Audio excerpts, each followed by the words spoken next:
굉장히 리더십이 있는 좋은 학교예요. 굉장히 리더십이 있는 좋은 학교예요.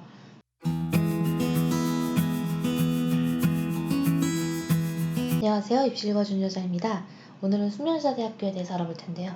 아무래도 숙련여자대학교는 이화여대의 바로 뒤를 잇는 여대의 탑2에 들어가는 굉장히 성장성 있고 또 여기 다니는 학생들의 성향 또한 굉장히 리더십이 있는 좋은 학교예요.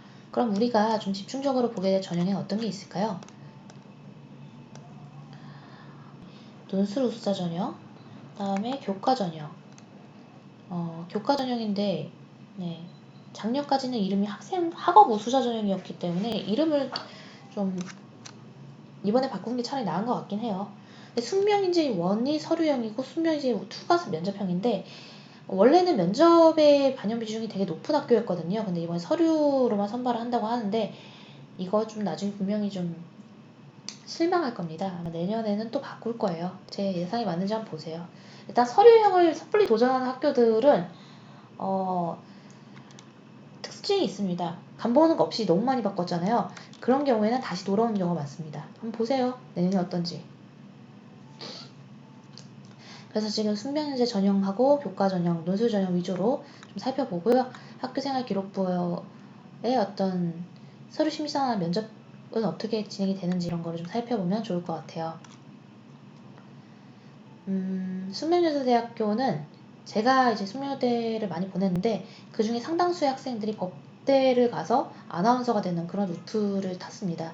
종합전형으로 708명 선발한다고는 하지만 그 서류형으로 한 420명, 그 다음에 면접형으로 223명을 선발하기 때문에 사실 뭐 그렇게 학종으로 잘 전략을 짰는지는 좀 두고 봐야 될 것 같습니다. 교과 전형으로 260명인데 교과 전형 같은 경우 이제 세종대랑 좀 비교해가지고 설명을 드리면 좋을 것 같아서 제가 세종대랑 숙명여대를 설명을 붙여놨어요. 이번 학교가 고교 졸업 연도를 폐지하고 있습니다. 언제 졸업했는지는 이제 지원할 때 크게 중요한 사항이 아닌 거예요. 수시모집 전형 관련 주요 변경사항 살펴볼게요. 학생부 종합전형 숙명인재 1 서류형 전형이고요. 학생부 종합전형 숙명인재 2 면접형 전형인데 이제 이 전형은 새로 생긴 전형인데 오히려 기존 전형보다 훨씬 더 많은 인원수 선발한다는 것 때문에 저는 이런 접근은 이제 너무 도박이라고 생각을 합니다. 글로벌인재 전형이 폐지됐고요. 그리고 이제 수능 최저 기준을 변경했는데요. 이전에는 학업수사 전형과 논술수사 전형에 이와 같은 최저를 반영했다면 현재는 인문계 자연계 통일해서 4개 영역 중 2개 영역 합 등급 4를 요구하는데 이런 경우에는 2합 4가 아주 맞추기 힘들진 않겠네요. 왜냐하면 영어랑 사탐 하나로 맞추면은 2합 4 정도 맞추는데 그렇게 많이 어렵진 않을 겁니다. 결과적으로 내신의 입결컷은 조금 더 올라갈 수 있음을 여러분들이 꼭 인지를 해주셔야 합니다. 학생부 종합전형 소프트웨어 인재, 그 다음에 특수교육 대상자 전형의 경우에는 1단계 선발위원을 기존 3배수에 4배수로 올렸다는 점과 논술 전형의 경우 교과에서 40% 반영한 것에 대해서 이제 좀 문매를 맞아서 올해는 논술 70%, 교과 30%로 조절했는데 이건 세종대도 마찬가지였죠. 자, 그러면 요 주요 사항에 대해 살펴봅시다. 기존의 전형이 숙명인재 2고요. 기존 전형은 4배수 선발에 면접 60% 이렇게 치르고 있고요. 면접일은 수능 이후이며 수능 최저학력 기준이 없습니다.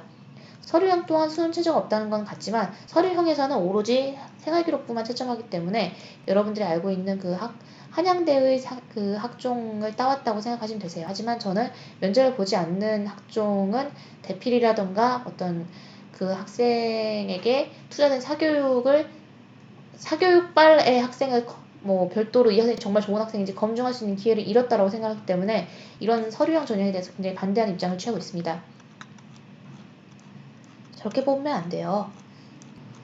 저는 계속적으로 저 상황에 대해서 반대하고 있는데 내년에 어떻게 될지 모르겠네요. 이번에 새로 생긴 숙명인재 서류형의 경우에는 420명 선발에 서류 심사 100인데 여긴 자소서가 없습니다. 그러니까 생활기록 보면 학생을 선발하겠다라는 것이죠. 최저도 없기 때문에 그냥 이제 원서 접수하고 기다려라 이런 뜻입니다. 아마 이거는 이제 한양대를 지원하는 그런 최상위권 학생들을 포섭하기 위한 전략이 아닐까 싶어요. 그리고 이제 기존의 전형은 숙명여대 2로서 면접형으로 분류가 되는데요. 사배수고 면접의 반영률이 60%입니다. 저희가 지금까지 본 전형 중에서 가장 면접의 반영률이 높고요. 사배수 내에 들기만 하면 면접을 잘 보는 걸로 무조건 당락이 결정되는 거라고 생각하시면 돼요. 그래서 숙명여대는 원하는 스타일이 딱 정해져 있어요. 리더십 있는 스타일. 이런 스타일의 학생들은 이 면접형 전형을 꼭 지원해 보시기 바랍니다. 교과 전형의 경우에도 역시 교과로 100이고요. 수능 최저가 우리가 아까 봤죠. 2합 4인데 탐구 1개로 맞추는 거니까 뭐 영어랑 탐구 이렇게 해가지고도 충분히 맞출 수 있다는 점 말씀을 드렸죠. 논술우사 전형은 어땠나요? 논술우사 전형과 학생부 교과 전형의 최저는 통일됐어요. 그러면 한번 살펴보도록 하죠. 네, 숙명여자대학교의 경우 지금 학업우수자의 계열 평균은 2.04였고 자연계열은 2.36이었습니다. 아니 교과 전형인데 2.04고 2.36이요? 아까 우리가 세종대 봤을 때는 인문계열이 1.2라면서요. 네 맞아요. 근데 사실 사회에 나왔을 때 이 숙명여대 학생들이 세종대보다 좀 더 대우를 받는 건 사실이거든요. 세종대 학생들이 굉장히 들고 일어나겠네요. 근데 입결이 그렇습니다. 입결이 세종대가 훨씬 높고 교과 전형 같은 경우에 합격자 평균이 물론 이제 이건 외고 학생들이 있으니까 이런 게 가능했겠지만 그럼에도 불구하고 분명 교과 전형인데 3등급대 학생이 합격한 그런 상황입니다. 제가 보기에는 좀 숙명여대의 학업우수자 전형에 대한 불만족, 그러니까 입학처로서는 2등급대나 3등급대 학생들이 합격된 것에 대해서 굉장히 불만족했을 것이고요. 그래서 이런 새로운 서류형 전형을 만들어서 내 입맛대로 뽑겠다. 면접도 안 보고 뭐 이렇게 만들었을 거라고 예측을 해볼 수 있습니다. 올해는 최저가 굉장히 수월해졌기 때문에 저는 학생부 교과의 그 평균이 인문계열의 경우 1.8, 자연계열의 경우 1.9 내지 2.0 정도가 평균치로 잡힐 거로 예상하고 있습니다. 올해는 무조건 컷이 오른다는 것을 꼭 감안하셔서 교과 전형의 지원을 결정하시는 걸 권장드릴게요. 지금 보시면 여기가 지금 교과고 여기가 논술이잖아요. 근데 한국어문학부 같은 경우에는 인원수의 배분율을 봤을 때 교과 전형 8명 선발하면서 논술 전형 13명 선발해요. 그런데 바로 밑으로 쭉 내려오면 경영학부 같은 경우엔 교과 전형 29명에 논술 14명 선발해요. 그러니까 경영학부 같은 경우에는 교과 전형을 선발하는 게 논술 전형 선발하는 것보다 더 선호하는 그 전형이다라고 우리가 인지를 할 수 있는 거죠. 그 다음에 이제 서류형의 경우에는 입결이 없습니다. 왜냐하면 올해 최초로 생긴 전형이기 때문에 눈여겨볼 전형은 여기 있는 이 경영학부입니다. 법학부. 그러니까 법학부, 경제학부, 경영학부는요. 셋 다 눈여겨보시다가 좀 경쟁률상의 이득이 있을 것 같다고 하면 좀 지원해보시는 걸 권장드릴게요. 이건 최저도 없고 면접도 없고 자소서도 없고 온리 학생부 종합 그러니까 학교생활 기록부만 반영하는 한양대의 형태를 따라가고 있습니다. 지금 자연계열 같은 경우에는 인원수가 아주 많지는 않아요. 그리고 추천드릴 학과로는 여기 컴퓨터과학과. 그러니까 컴퓨터를 하는 학생들이 여대를 가는 경우가 좀 적기 때문에 컴퓨터과학과가 조금 입결이 낮은 편입니다. 작년 같은 경우에는 숙명인재 전형으로 컴퓨터과학과가 2.78 정도의 합격자 내신 평균을 갖고 있네요. 타 학과에 비해서 약간 낮은 정도였습니다. 나머지는 여러분들이 크게 뭐 읽어보셨을 때 이해가 안 될 부분은 없습니다. 그리고 이 서류형의 경우는 학생부를 가지고 전공 적합성과 발전 가능성을 500, 탐구 300, 공동체와 협업 능력을 200으로 해서 채점한다고 해요.